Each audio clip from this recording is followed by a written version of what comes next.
to Bob's Garden. I'm Bob. Today we're going to have this area in here get some attention. We have an existing planting here, and this existing planting has never really done very well because these types of plants like this Nepeta here and the Achille here don't really thrive in heavily shaded areas. You can see the trees over us here, up in here is a heavily shaded area. The other thing that this planting suffers from is a lack of design. There is no kind of coordinated effort to tie in colors or to try to do anything other than put a plant here and a plant there. We refer to that as a plant zoo. It is no cohesion. There's nothing of interest here. So I took it in my mind to design a shade garden, which will give us a lot of color, some nice flowers. We'll get the color from the foliage in the shade plants. And we're going to set all these plants out that we got from the nursery. We're going to show you what that looks like. So right at this point, what we've done is we've laid all our pots out, all our material out with the spacing so that when things grow out, they'll meet each other. So certain things like this wide brim hosta here in the middle with the yellow and the green, they get to be about 3 feet wide. Whereas this ground cover lamium here, we need to plant closely together because get a nice spread throughout here. So I want to point out some attributes of this. We got our pink color flowing in with the red in here. And as we go down, we'll have these purple from the hostas, the blue cadet hostas. And we have some heuchera here and some more lamium. And all this red ties in all the way down through this caramel heuchera over here. And we pick up on this blue color of these hostas with the white of the Japanese painted ferns. Back there we have some hostas, and I'm going to walk back here. We have these these larger stilbes, and notice that the color here in this picks up on the caramel heuchera over there. Also, our wide brim have some yellow in it. That yellow is going to tie in with these Southern Substance hostas over here. These get quite bright yellow over there. Here we've got Ligularia, and these get bright yellow flowers in the fall, so we'll have some fall blooming. And we have our tradition azaleas over here, which will have pink in the spring, May through June. So this is what we've got. It's quite a difference from what we had here before. And we'll get this all planted and we'll show you what that looks like. So we're finishing up with our planting here. We only have one more shrub to plant, and I saved it for last because I want to show you how to plant azaleas. The number one problem people have with azaleas, if they're sick, I get a call and say, I got these azaleas and they're not doing well. I go over to take a look, and there's either two things or both things. One is that the pH is off. These need to be very acid, pH between 4.5 and 5.5. The other thing that people do is they plant them too deeply. These have to be above grade. What we mean by grade is that the soil level is the grade. So you see we have a slope here, and the slope starts up here and starts coming down here. If we planted to the depth down here at the bottom of this hill, the azalea would be too deep. So what we need to do is we pile up over here. We've piled up the soil on the back side so we can push the soil back up. Otherwise it's going to be too deep. So the first thing we have to do is inspect the azalea and look for the tags. I see these new plantings and I drive by them, I come take a look, and they left all the tags on. That really bugs me. So we've taken it out of the pot, and azaleas have this very, very dense root mass here, very fibrous root mass. We have to break this up. So we put the azalea on its side like this. We'll get rid of that tag and we'll pick it up later. And we just take our shovel and we have to just kind of really get through that and break this up. So best thing to do is to get right down with the azalea. Get right on the ground and look at this soil level. Let's get it in here. And we'll see that on the back side it's up quite a bit, but over here it's still too deep. Let's take a look. I'm taking a look down this way, and we see we want this top of this root ball to be above this level here. So I'm going to push some soil in here. We mixed in some compost, organic compost, and some peat moss for the acidity, and good stuff in here. We'll just raise this up and we'll put it back in again. Check again, and that to me is about right. You can see from here to here we're a little bit above the soil level. So now we'll get our soil packed in there.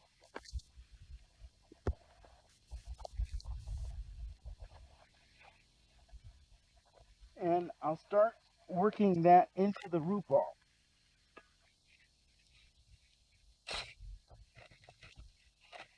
So we use the back of the shovel to pack that in.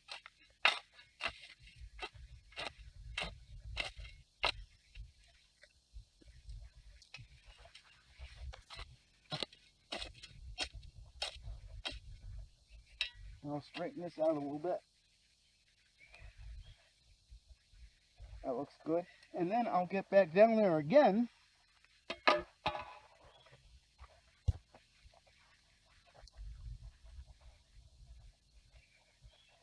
And you can see here, I'm going to take away some of the soil here so you can see how far up we are. This will be above grade.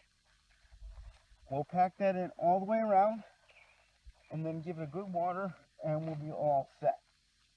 Now all of these shade garden plants do require being above grade. Let's go look at this ligularia here. And we'll see we don't, this is called the crown. You see how the plants are coming from the top of the root ball here. And this is called the crown.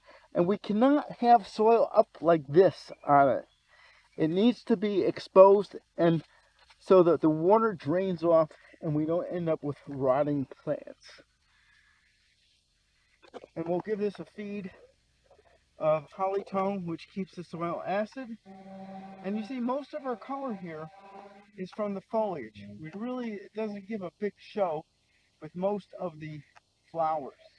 So all these plants that are in here are perennials. They'll come back every single year. We don't have to do any kind of replanting. And they all require at least part shade to full shade.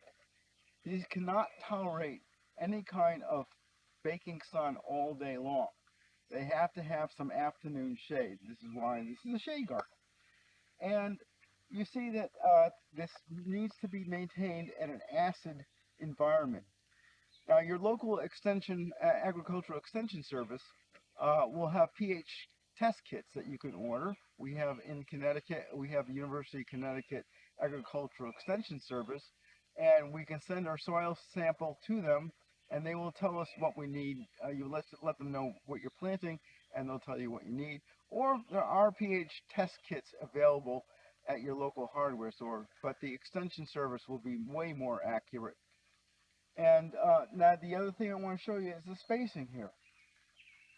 These plants are spaced so that when they're at full size, they are going to be practically touching. So we have these sum and substance hostas here. They get quite large. They get to 3 feet wide and about this tall. This will fill in this entire area. You won't even see the soil later on after a few seasons down the road. These wide brim hostas here, they get to about 2 to 2.5 feet, where these are planted more densely because their ultimate width is about from here to here. So same thing goes with the ferns, the heuchera, and the lamium is going to form a complete ground cover. This here will form a complete ground cover, and you won't see any soil at all in here. And this will probably, by the end of the season, this will be a complete mess. We have one other area here. It seems like a bit of space at the back of this planting before we get to this tree. And if you look up there, you'll see it's actually a stump. We have an artist with a chainsaw coming, and he's going to put some kind of carving into this, and it's going to be part of the planting. So now, once that's done, because the machines are going to be coming in here, and there'll be a lot of construction going on, so we couldn't plant anything in this space right here. So after that's done, we want to have a little bit more of a garden here, and we're going to extend the planting with lower growing perennials, more hostas, more stilbies, but stepping down.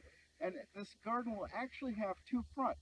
We'll have a front for people coming up the driveway, and we'll have a front for people who might be viewing this carving here. So we're really looking forward to seeing that.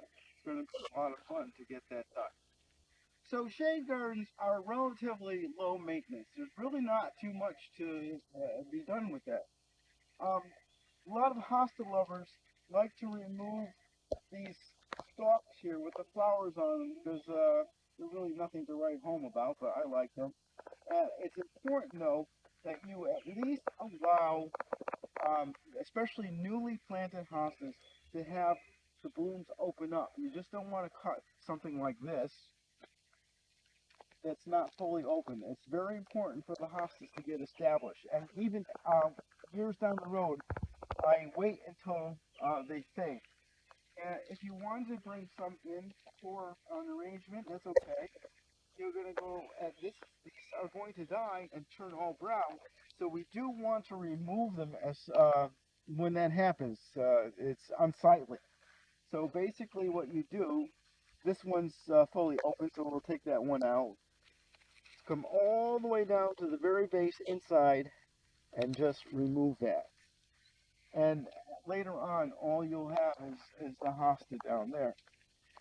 And this will be cut down in the wintertime.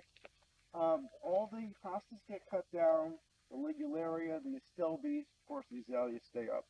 The pulmonaria we do not touch. We do not touch these um, in here, over there.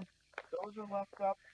They will kind of shrink and die back, and this whole area will be covered with snow. But they'll come back on their own in the spring. The same with the ferns. I've been leaving the ferns up. They do make a bit of a mess during the early spring, so I do cut them down. But I do leave the flower stalks on the heuchera. Now, you do want to deadhead these. It'll keep on blooming, especially, cut that, especially the dicentra. Dicentra will poop out unless you, these are called bleeding hearts too. These will poop out if you don't keep them deadheaded. So we'll keep up with that. But at the end of the season, I let all the flower stalks grow, and they form this shield that helps to protect the foliage over the winter, and the birds will get in there and enjoy the seeds from that. So that's a good thing. So this is it. Here we are. Got this all set for now, and that's our shade garden. So thank you for watching Bob's Garden, and we'll see you next time. Please share, subscribe, and comment on my videos. And remember, be curious, not judgmental.